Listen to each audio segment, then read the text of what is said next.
I get to work with schools like PS 28. New York City, we have fancy names for our schools. Public school number 28. I was contacted by the principal there, Sadie Silva. She said, Pedro, I hear you're from Brooklyn. I want you to come see my school. I said, we got the best school in Brooklyn. I said, you got the best school in Brooklyn? She said, yeah, and it's in your old neighborhood. I said, well, I got to come see this. So I arranged a visit, and I'm greeted by Sadie and her secretary. She said, first, let me introduce you to my secretary, because she runs this school. She does all the administration. I said, okay, then what do you do? I thought you were the principal. She said, I'm the lead teacher. I didn't become a principal to escape the classroom. I said, come on, let's go visit some classrooms. So we walk the halls and we go into classrooms, and in every classroom I visit, there are 4 and 5 adults. I said, where do you get all these teachers from? She said, they're not all teachers. These are mostly parents. Parents we organize to be volunteers. I have over 30 parents a day volunteering in my school. Some of them just help with getting books to kids. Some walk kids to the bathroom. I see one parent, she's standing very close to a little boy. I said, what's she doing? She said, she's there to keep him calm because he has trouble. But with her there, it helps him to stay at peace. I said, very interesting. She said, my school works because we have partnerships. I have a partnership with the YMCA. They provide after-school support for my kids, tutoring, chess, swimming lessons on Thursdays.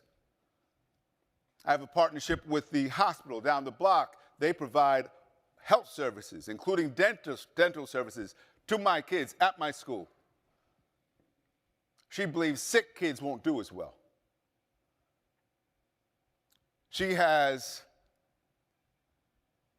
classes going on for parents because she also knows that parents who are educated and employed will do a better job with their kids. So she opens up the school. School's opened up till 6, 7 o'clock at night. It's a second shift for parents. I said, how do you get all this help? She says, I know what my school needs, and I go out and get the help. I'm in New York City. There's all kinds of resources in New York City. I just got to get them to my kids. Takes me to meet her counselor. An older man sitting in a room with a little boy. She said, I got to warn you first. I got him from the rubber room. Now, many of you, if you're not from New York, you may have never heard of the rubber room. The rubber room is this place where they put people who've been written up for some kind of problem. No school wants them, so they send them there. They get paid. But they don't teach. They just sit in this room doing crossword puzzles or whatever they like. It's terrible. I said, how do you know to get this man from the rubber room? She said, well, I don't know why he was there in the first place. But he had been my counselor when I was in school, and I knew he was good. So I asked for him, and they said, you could have him. So I go in there, and he's there talking with this little boy. So I introduced myself to both, and they asked the little boy, why are you here today? He said, well, I'm here to learn how to be good. So I say, is it working? He said, I hope so, because I'm tired of getting put out of class. And then the counselor explains they have a no suspension policy. He said it doesn't make sense to suspend kids because it's not like someone at home is going to teach them any lessons. We really do focus on helping kids to be responsible for their behavior so they can go back into the classroom and not to be disruptive. So I'm really taken by what I see. I say, say this is amazing. She said, well, let me show you one more thing.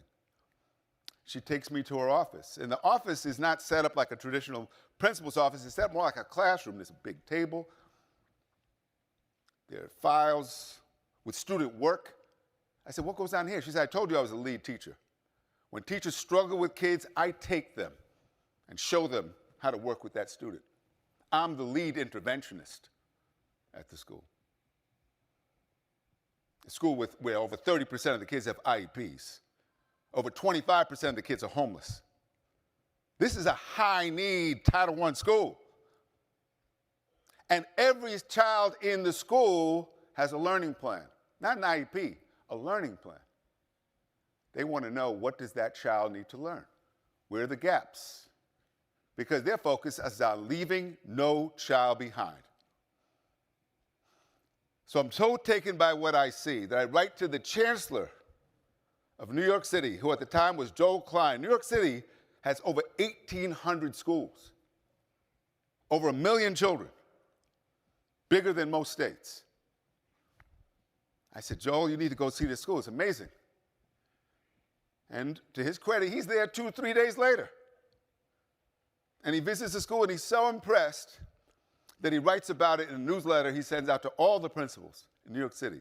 Except the only thing he mentions was the data system they had. Because New York City just spent $100 million on a new data system, and he saw they were using it. I said, Joel, I'm so glad you visited, but you missed it. That's not what makes that school work. It's the way they involve parents. It's the partnerships. It's the way they handle discipline. It's the way they focus on teaching and learning. That's what makes it work. Sometimes the policymakers don't get it, do they? They don't understand what you do. They don't understand why it's hard to get parents' trust, especially if those parents have had bad experiences themselves in schools. Not because they don't care about their kids, but they don't yet know that we care about them too.